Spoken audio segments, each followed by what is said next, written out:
Hello guys, ഞങ്ങൾക്ക് ഇതൊരു പഴുത്ത ചക്ക കിട്ടി. അപ്പം ഞങ്ങളത് അട ഉണ്ടാക്കുന്ന രീതി എങ്ങനെയാണെന്ന് നിങ്ങൾക്ക് ഞാൻ കാണിച്ചു തരാം കേട്ടോ. അതിലേക്ക് വേണ്ട സാധനമാണ് തേങ്ങ, ചെറിയ ജീരകം, പഴുത്ത ചക്ക. ചക്ക നന്നാക്കിയതിന് ശേഷം മിക്സിയിലിട്ട് അടിച്ചതിന് ശേഷം ഒരു പാത്രത്തേക്ക് മാറ്റി വെക്കുക.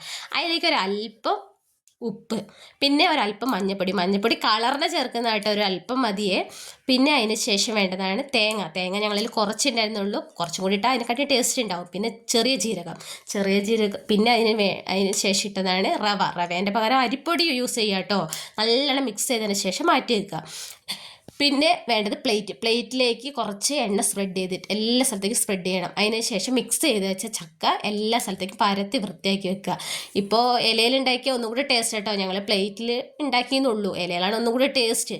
പിന്നെ ഇഡ്ഡലി പാത്രം ഇല്ലാത്തതുകൊണ്ട് വേറൊരു പാത്രം വെച്ച് അതിലേക്കാണ് ഞങ്ങൾ ആവി കയറ്റാൻ വേണ്ടിയിട്ട് അത് വെച്ചത്. ആവി കയറ്റാൻ വേണ്ടിയിട്ട് അടച്ച് മൂടി വെച്ചു.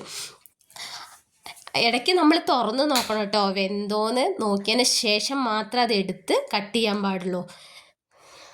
നിങ്ങൾ ഇത് ഉണ്ടാക്കി ഒന്ന് ട്രൈ ചെയ്തതിന് ശേഷം എങ്ങനെയുണ്ട് എന്ന് കമൻറ്റ് ബോക്സിൽ അറിയിക്കണം കേട്ടോ.